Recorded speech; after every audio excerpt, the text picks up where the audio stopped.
श्री स्वामी समर्थ. नमस्कार मंडळी, स्वागत आहे तुमचे माझ्या यूट्यूब चॅनलवरती. आजचा दिवस तुम्हाला खूप छान सुखाचा आनंदाचा जाऊ हीच मी स्वामींच्या चरणी प्रार्थना करते आणि आज या नवीन व्हिडिओला सुरुवात करते. येत्या 18 डिसेंबरला मार्गशीर्ष महिन्यातील शेवटचा म्हणजे चौथा गुरुवार आहेत. या मार्गशीर्ष महिन्यातील 4 गुरुवारी महालक्ष्मी व्रताची मांडणी करून पूजा केली जाते. पूजेप्रमाणेच याचे विसर्जन उद्यापन करण्याची देखील विधी आहे, तरच हे व्रत पूर्ण होतं आणि व्रताचे फळ जे आहे तर ते आपल्याला प्राप्त होते. आणि म्हणून मार्गशीर्ष महिन्यातील शेवटच्या गुरुवारी आपण व्रताचं उद्यापन हे करत असतो. आणि अशातच जर तुम्ही मार्गशीर्ष महिन्यामध्ये महालक्ष्मीचे व्रत करून पूजा मांडणी केली असेल तर येत्या 18 डिसेंबरला मार्गशीर्ष महिन्यातील शेवटच्या गुरुवारी आपल्याला उद्यापन करायचं आहे. तर हे उद्यापन कसे करावे, उद्यापन करण्याची योग्य पद्धत कोणती आहे, त्याचबरोबर मार्गशीर्ष महिन्यात 4 गुरुवारपैकी जर तुमचा एखादा गुरुवार हा गेला असेल किंवा जर तुमचा 18 डिसेंबरला म्हणजे 18 तारखेला जो चौथा गुरुवार आहे त्या दिवशी जर तुमचा मासिक धर्म असेल किंवा काही कारणाने जर तुम्ही या दिवशी उद्यापन करणार नसेल, तुमच्याकडनं उद्यापन होणार नसेल, तर मग व्रताचं उद्यापन हे नक्की कधी करावं, तसेच उद्यापन हे कोणत्या वेळेत करावे, कोणत्या वेळेत करू नये, तसेच उद्यापन करताना कोणत्या चुका आवर्जून टाळाव्या याबद्दलची संपूर्ण माहिती या व्हिडिओमध्ये मी तुमच्यासोबत शेअर करणार आहे. त्यामुळे तुम्ही हा व्हिडिओ स्किप न करता शेवटपर्यंत नक्की पहा. चॅनलवरती नवीन असाल तर सबस्क्राईब करा आणि असेच माहितीपूर्व नवनवीन व्हिडिओ पाहण्यासाठी बेल आयकॉनलाही प्रेस करा, म्हणजे जेव्हा कधी मी नवीन व्हिडिओ अपलोड करेल त्याचं नोटिफिकेशन सर्वात अगोदर तुम्हाला भेटेल आणि तुम्ही एक पण व्हिडिओ मिस करणार नाही. तर पहा, पवित्र मार्गशीर्ष महिन्यात महालक्ष्मी व्रत करण्याची प्रथा आहे.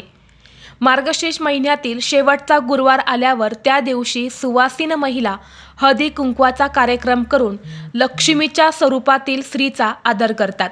आणि चौथ्या गुरुवारी देखील आपल्याला इतर गुरुवारप्रमाणेच पूजेची व्यवस्थित मांडणी करून पूजा करायची आहेत. महालक्ष्मी व्रताची कथा वाचायची आहेत, संध्याकाळी देवीला नैवेद्य दाखवायचा आहे आणि तसेच संध्याकाळी महिलांना हळदी कुंकवासाठी आमंत्रित करायचं आहे, कारण त्यांना देखील देवी स्वरूप मानून स्वागत व आदर करायचा आहे. सुवासिनींना देवी स्वरूप समजून त्यांची पूजा करायची आहे. त्या सुवासिनींना फळे द्यावी, तसेच फूल, गजरा, महालक्ष्मी व्रताची पुस्तक, एखादी भेटवस्तू द्यावी, त्यांची ओटी भरावी आणि त्यांना भावपूर्व नमस्कार करावा. तसेच महिलांना जर उपवास असेल तर त्यांना दूध द्यावे किंवा तुम्ही सुवासिनींना भोजन देखील देऊ शकता. या मार्गशीर्ष महिन्यातील शेवटच्या गुरुवारी कन्यापूजन देखील केले जाते. शक्य असेल तर तुम्ही कन्यापूजन देखील करू शकता. त्याचबरोबर मार्गशीर्ष हा महिना दानासाठी खूप शुभ मानला जातो. जर तुम्ही मार्गशीर्ष महिन्यामध्ये काहीही दान केलं नसेल तर शक्य झाल्यास ब्राह्मणांना शिदा, वस्त्र आणि दक्षिणा देऊन तुम्ही नमस्कार करा. यामुळे केलेल्या दानाचं आपल्याला दुप्पट पटीने फळ प्राप्त होते. आता पहा, 18 डिसेंबरला मार्गशीर्ष महिन्यातील शेवटचा गुरुवार आहे.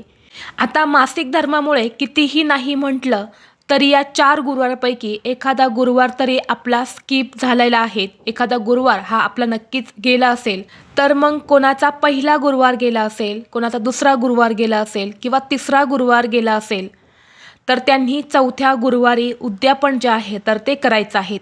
जरी तुमचा या 4 पैकी एखादा गुरुवार गेला असेल, म्हणजे 1, 2 किंवा तिसरा, या 3 गुरुवारपैकी एखादा गुरुवार तुमचा मासिक धर्मामध्ये किंवा काही कारणाने गेला असेल, तरीही तुम्ही चौथ्या गुरुवारी म्हणजे 18 डिसेंबरला उद्यापन हे करू शकता.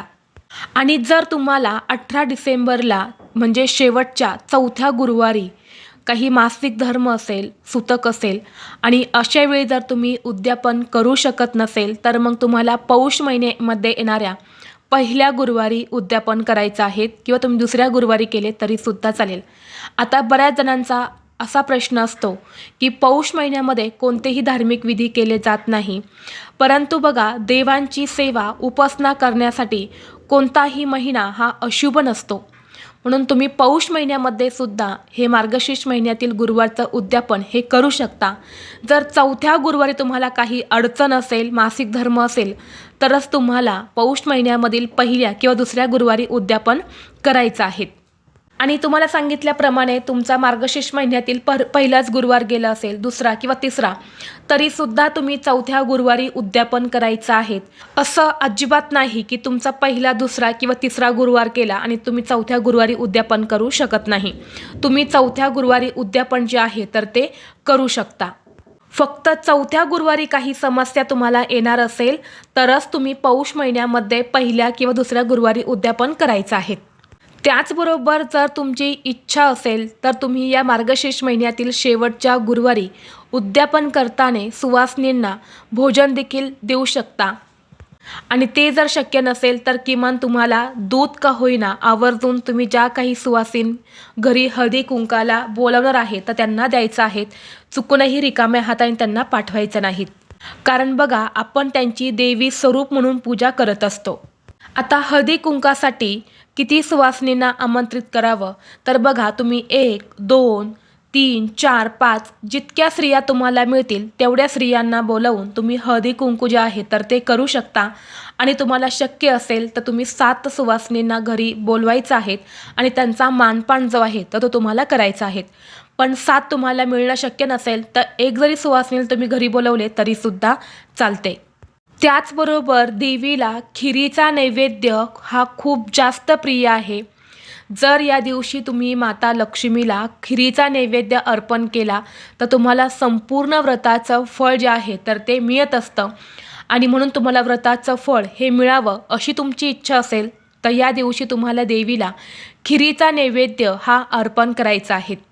त्याचबरोबर उद्यापन करताना आपल्याला कोणत्याही स्त्रीमध्ये भेदभाव करायचा नाही। म्हणजे बघा, आता हळदी कुंकाचा कार्यक्रम आहे म्हणजे सुवासिनी स्त्रियांनाच बोलवायचं का असं नाही, तर तुम्ही विधवा स्त्रिया असेल तर त्यांनासुद्धा बोलवू शकतात। कारण विधवा स्त्रियासुद्धा हे व्रत जे आहे तर ते करत असतात आणि प्रत्येक स्त्री ही एक लक्ष्मीचं रूप आहे। त्यामुळे तुम्हाला भेदभाव न करता सर्व स्त्रियांचा मानपान जो आहे तर तो करायचा आहे। त्याचबरोबर या दिवशी उद्यापन करताना आपल्याला काही अशा चुका आहेत ज्या आवर्जून टाळायच्या आहेत। त्यामध्ये पहिली चूक म्हणजे अंघोळ न करता पूजा करू नये। मळकट किंवा घाणेरडे कपडे जे आहेत तर ते सुद्धा घालू नयेत। तसेच केस कापणे, नखे कापणे, पार्लरमधील कामं जे आहेत तर ती आवर्जून टाळावी। तसेच पुढचा नियम म्हणजे गुरुवारी पैसे देणे किंवा घेणे हे देखील आवर्जून टाळावे। चुकूनही दिवशी कोणाला उधार पैसे देऊ नका किंवा कोणाकडनं घेऊ देखील नका। तसेच या दिवशी चुकूनसुद्धा सकाळी उशिरा उठू नये। शक्य असल्यास ब्रह्ममुहूर्तावर उठून तुम्हाला स्नान करायचं आहे। त्याचबरोबर या मार्गशीर्ष महिन्यातील गुरुवारी तुम्हाला दुःखी, रागवलेल्या किंवा अशांत मनाने पूजा करू नये। पूजा शांत आणि एकाग्र मनाने करावी, तरच या पूजेचं फळ हे आपल्याला प्राप्त होते। तसेच पूजेच्या साहित्याला अशुद्ध हाताने स्पर्श करू नये। फोन वापरणे किंवा इतर कामे करणे आवर्जून टाळावे। तसेच या दिवशी तामसिक अन्न खाऊ नये। संध्याकाळी मीठ आणि दूध हे या दिवशी चुकूनही कोणाला द्यायचं नाहीत। तसेच काळे किंवा गडद रंगाचे कपडे या दिवशी घालणे आवर्जून टाळावे। शक्य असेल तर पिवळ्या रंगाचे वस्त्र परिधान करून मार्गशीर्ष महिन्यातील गुरुवारची पूजा करावी।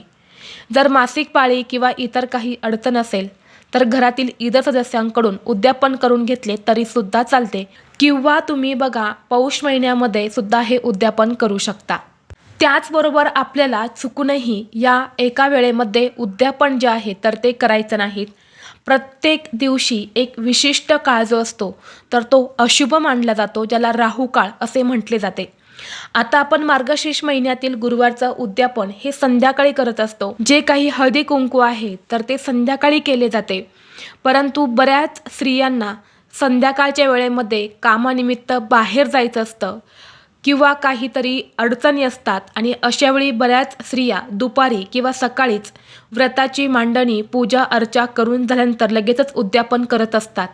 तर अशावेळी तुम्हाला 18 डिसेंबरला गुरुवारी साधारण दुपारी 1:35 मिनिटांपासून ते दुपारी 2:50 मिनिटांपर्यंत चुकूनही गुरुवारची पूजा मांडणी किंवा उद्यापन हे आपल्याला चुकूनही या वेळेमध्ये करायचं नाहीत, कारण हा राहुकाळ मानला जातो आणि ज्योतिषशास्त्रानुसार या काळात कोणतीही पूजा, सेवा, उपासना जी आहे तर ती करू नये, नाहीतर याचं कोणतंही फळ जे आहे तर ते आपल्याला प्राप्त होत नाही.